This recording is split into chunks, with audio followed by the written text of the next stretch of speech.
Chapter 3, The Duel. The duel took place the next day at 2 in the afternoon. Artemy Gaganov's insistence on fighting expedited the issue. He couldn't understand his opponent's conduct and was livid with rage. He had been insulting Stavrogin with impunity for the whole month without even making him lose his temper. The challenge had to come from Stavrogin because Gaganov had no real excuse for issuing one. He was somehow ashamed openly to acknowledge the true reason for his hatred of Stavrogin, the 4-year-old family insult. He felt himself that he couldn't possibly give that as a reason for a challenge in view of the humble apologies Stavrogin had twice offered him. He had decided that Stavrogin was a shameless coward who, incredibly enough, had done nothing when Shatov had punched him in the face. So he had decided to send him the extraordinarily rude letter that had finally forced Stavrogin to challenge him.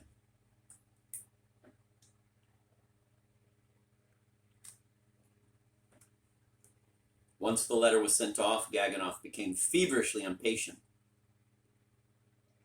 One minute he expected the challenge, the next he despaired that it would ever come. In case the letter was effective, he got himself a second, Maurice Drozdov, a school friend of his, and a man whom he regarded very highly. So when Kirilov presented himself with his message the next morning at 10, he found that everything had already been prepared for the eventuality. All of Stavrogin's apologies and unheard-of concessions were dismissed offhandedly. Drozdov, who had learned the details only the night before, listened open-mouthed to Stavrogin's incredible proposals and was about to insist on a reconciliation. But realizing that Gaganov, who had guessed his intention, had started shaking with rage, he swallowed hard and said nothing. If he hadn't promised his friend to be his second, he would have left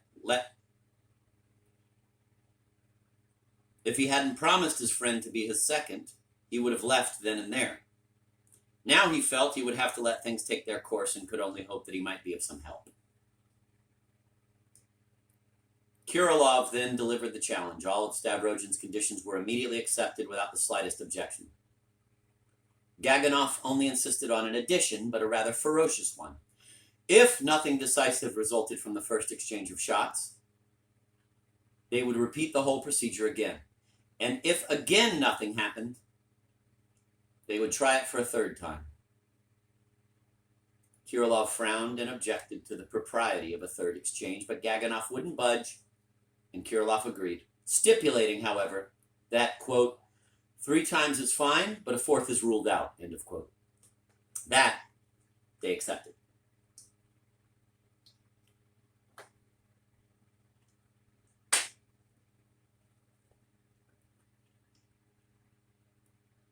The encounter was set for 2 in the afternoon in a small wood near Brykov, between Skvoreshniki on the one side and the Shpigulin plant on the other. The rain that had been falling since the day before had stopped, but it was damp, wet, and windy. Low, tattered clouds sailed rapidly across the cold sky. The heavy rustling of their branches seemed to roll from one treetop to the next, and the roots creaked. It was a very gloomy day indeed. Gaganov and Drozdov drove up in a smart, open carriage drawn by a pair of horses. Gaganov held the reins himself. They were accompanied by a footman. Stavrogin and Kirilov followed them almost within the minute. They arrived on horseback, and they were also accompanied by a mounted servant. Kirilov, who had never ridden a horse before, sat up in the saddle fearless and straight-backed, holding the heavy case containing the pistols, which he wouldn't entrust to the servant, in his right hand and the reins in his left. In his inexperience, he kept tugging at the reins, which made the horse constantly jerk its head from side to side and tend to rear. This, however, didn't seem to worry Kirilov in the least.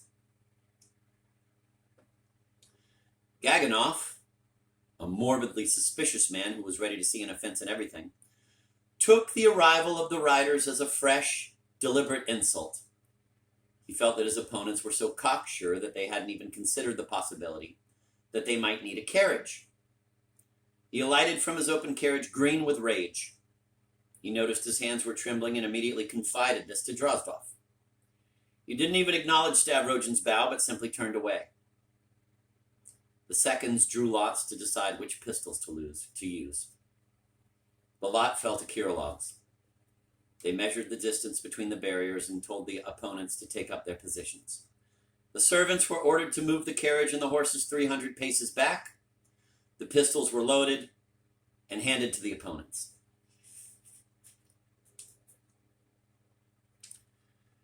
It is a pity that there is no time to dwell on details here. However, a few comments are necessary. Maurice Drozdov looked sad and worried, but Kirilov was completely calm, apparently unconcerned, very precise about the minutest details of his duties, but without any exaggerated fuss and also without much curiosity about the fatal issue that was now so imminent. Stavrogin was paler than usual and dressed rather lightly for the season. He wore a light coat and a white fur hat. He looked very tired, frowned occasionally, and made no effort to conceal his bad mood. But the most remarkable of them all was Gaganov, so a few special words should be devoted to him.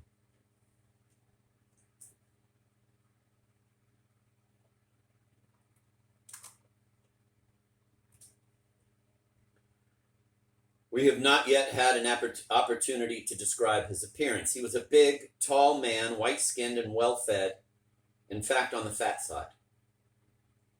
He was 33, with blonde, slightly thinning hair and rather handsome features. He had resigned his commission with the rank of colonel, and if he had elected to remain in the army and had succeeded in rising to general's rank, he would probably have acquired an even greater impressiveness and dignity. Perhaps he would have turned out to be a fine fighting general. In describing the man, we cannot ignore the fact that his reason for resigning his army commission was the obsessive thought of the disgrace to his family of the insult inflicted upon his father 4 years earlier by Stavrogin. He had felt that it would be dishonest on his part to remain in the service and that he was disgracing his regiment and his brother officers by his very presence, although, of course, none of them knew about the incident. It is true, though, that he had considered resigning even before that for a very different reason. But he had hesitated. Strange as it may sound, his original impulse to get out of the army had been caused by the manifesto of February 19, proclaiming the emancipation of the serfs. Artemy Gaganov was one of the richest landowners of the province. He did not stand to lose very much by the manifesto and was perfectly capable of understanding its humanitarian aspect and almost capable of understanding its advantages to the country's economy. But somehow he took the emancipation of the peasants as a direct personal slight. This was something unconscious, but the less he could explain it, the more it tormented him.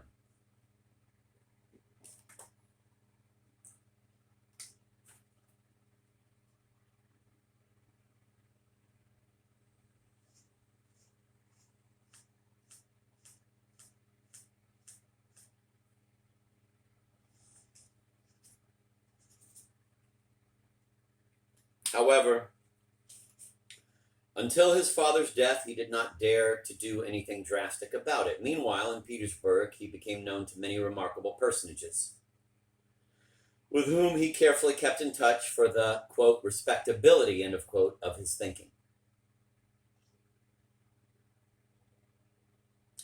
He was a man given to brooding and secretiveness. He belonged to those now rare members of the Russian gentry who are excessively proud of and much too serious about the length and purity of their lineage. At the same time, however, he violently disapproved of Russia's past and viewed most Russian traditions as fit for a pigsty. In his childhood, in the elegant military school in which he was proud to have started and ended his education, he had acquired certain romantic notions. He had developed a liking for the concept of castles and chivalry in all its operatic aspects. The thought that in the days of the ancient kingdom of Muscovy, the Tsar could, if he so decided, inflict corporal punishment upon a Russian nobleman made him almost weep with shame, and comparison of such ways with those of foreign lands made him blush. This stern, rigid man who understood the army so well and performed his duties so punctiliously was really a dreamer. Some people felt he had the makings of an eloquent orator, but if he had never done anything about it publicly during his 33 years. He behaved with haughty arrogance even in the select Petersburg circles he frequented, and coming across Stavrogin there, when he had just returned from abroad, he was almost beside himself with rage.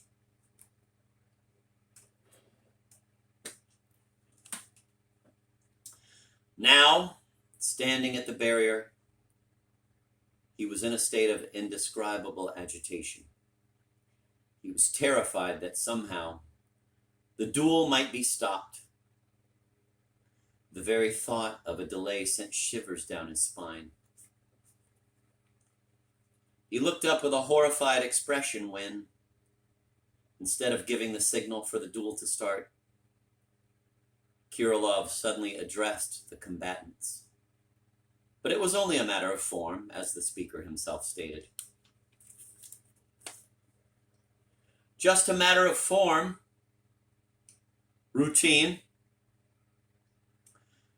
Now that the pistols are loaded and in your hands, and I must give the signal, I ask you, for the last time, perhaps you'd like to make it up. It's my duty as a second to ask this. Maurice Drozdov, who seemed to have deliberately refrained from uttering a word since the day before, because he felt guilty at having lacked the firmness to stand up for what he felt was right, suddenly and energetically backed up Kirilov's routine suggestion.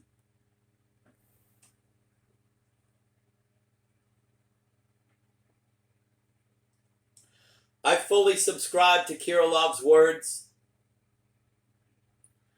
The notion that a reconciliation at the barrier is impossible is nonsense worthy only of the French. And anyway,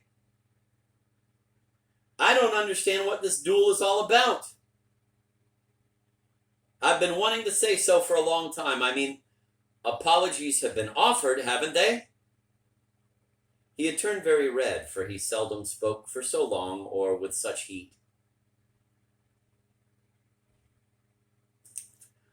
Once more, I'm prepared to repeat my offer to make all possible apologies, Stavrogin said with what sounded like excessive haste.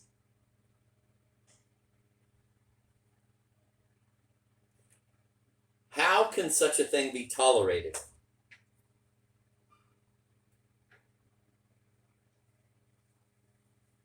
Thank you.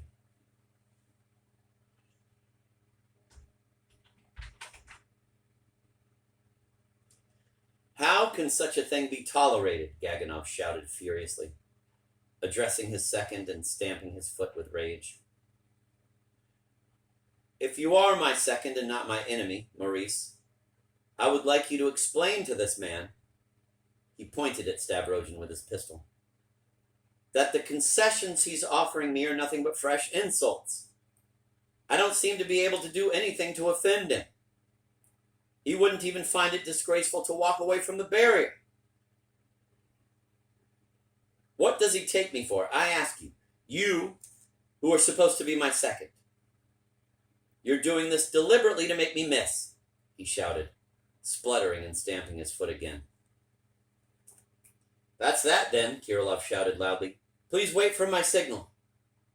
1, 2, 3. At the word 3, the opponents started walking toward each other. Gaganov raised his pistol immediately and fired at the 5th or 6th step.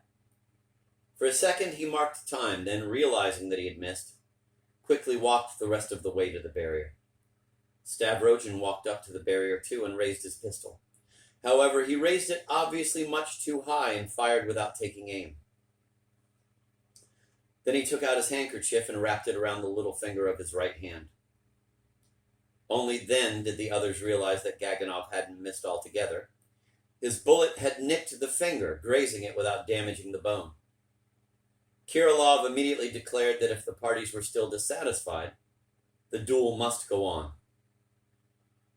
I declare, Gaganov said, addressing his second, Drozdov, that this man deliberately fired in the air.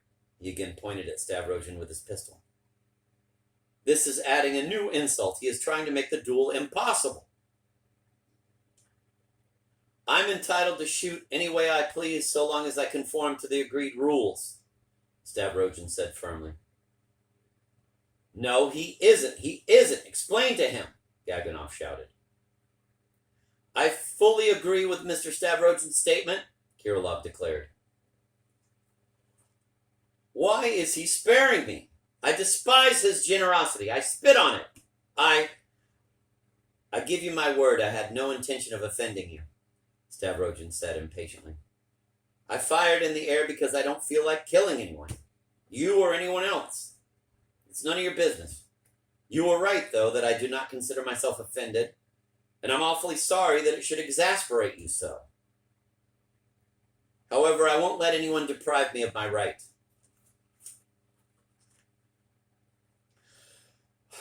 Well, if he's so reluctant to spill blood, ask him why he challenged me to a duel in the first place, Gaganov yelled hoarsely, again addressing Drozdov exclusively. What else could he do? Kirilov interposed. You wouldn't listen to reason, so what other means were there to get rid of you? Drozdov, who had weighed the situation with painful care, suddenly said, I must admit I don't see how the duel can go on when one of the parties declares that he will only fire into the air, for obvious reasons. But I didn't say I would fire in the air every time, Stavrogin cried, losing patience. You have no means of knowing what I have in mind or where I intend to aim the next time. I don't in the least wish to interfere with the normal course of the duel. If that's the case, the duel may continue, Drozdov told Gaganov. Take up your positions, gentlemen, Kirilov ordered. They approached the barriers once more, and again Gaganov missed, and again Stavrogin fired over his opponent's head. Actually, it could have been argued that Stavrogin was taking proper aim had he refused later to admit that he had missed deliberately.